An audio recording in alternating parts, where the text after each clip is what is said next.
আমার ভাই, একটাই ভাই। আজকে বসিরহাট কোর্টে আসার কথা ছিল ভাইকে, বাবাকে। শাহজাহান শেখের যে ওই যে ঘটনা ছিল না, সিবিআই মামলায় হেনা তেনা, ইডিকে মারধর, ওর যে কার্যকলাপ, ও সাক্ষী ছিল আমার বাবা ভোলা ঘোষ। ও কোর্টে আজকে ডেট ছিল, আসছিল, সেই গাড়িকে চক্রান্ত করে মেরে দিয়েছে। শাহজাহান শেখেরই কথায় এখন ওই এলাকায় মোসলেম শেখ আর সবিতা রায়, এই দুজন চক্রান্ত করে আলিম বলে, যেটা আমি এখন থেকে খবর নিলাম, ড্রাইভারটার নাম নাকি আলিম ছিল, গাড়িটা নাকি লাউখালির ছিল।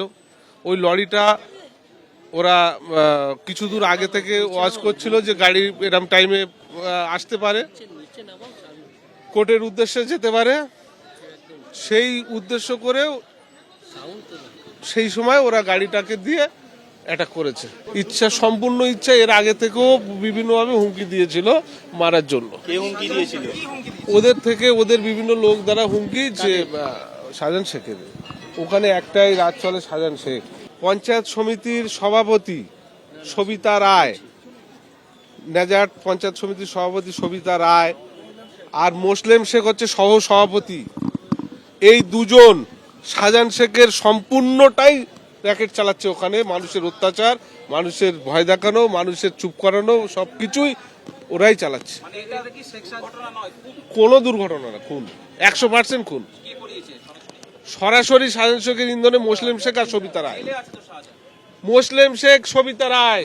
মিথ্যে ভিত্তিহীন তদন্ত হোক, তদন্ত করলে জানতে পারবেন। কিন্তু এর মধ্যে আমি কোনো দায়ভার না, কোনো কিছু না, আমি কোনো কিছুই জানি না।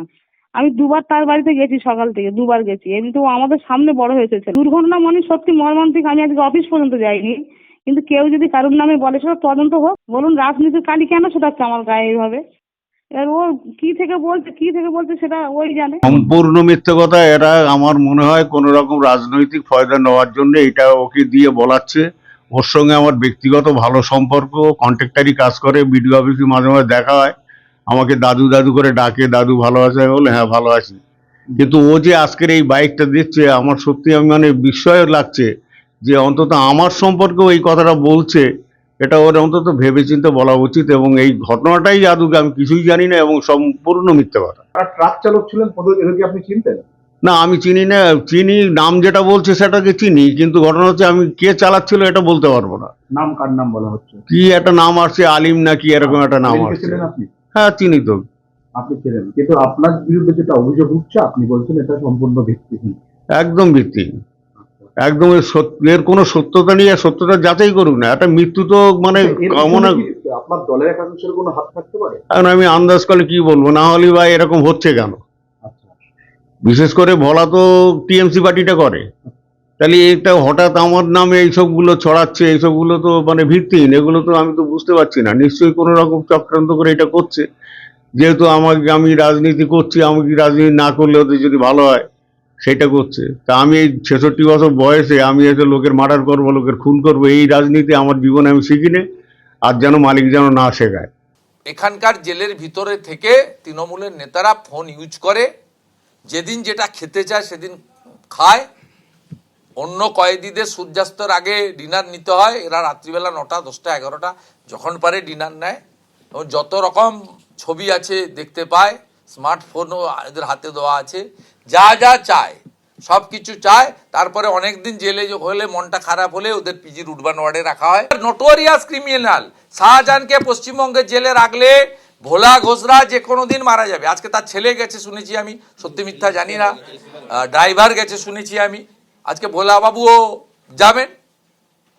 ভোলা বাবুর কাছে আমি টিম পাঠিয়েছি, কথা বলেছি, কারণ ওনার এসএসকেএম-এর চিকিৎসাটাও খুব রিস্কি। বিজেপি রাজ্যে যদি খারাপ ঘটনা হয় তখন তো বাইরে নিয়ে যাওয়ার কথা আসে না। বাংলাটা তো ভারতবর্ষের বাইরে নয়।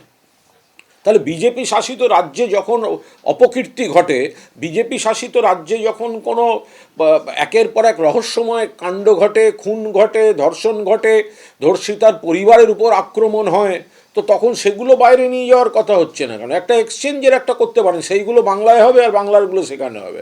এইটাই বাকি রেখেছেন শুভেন্দুবাবু। এবিপি আনন্দ, এগিয়ে থাকে, এগিয়ে রাখে।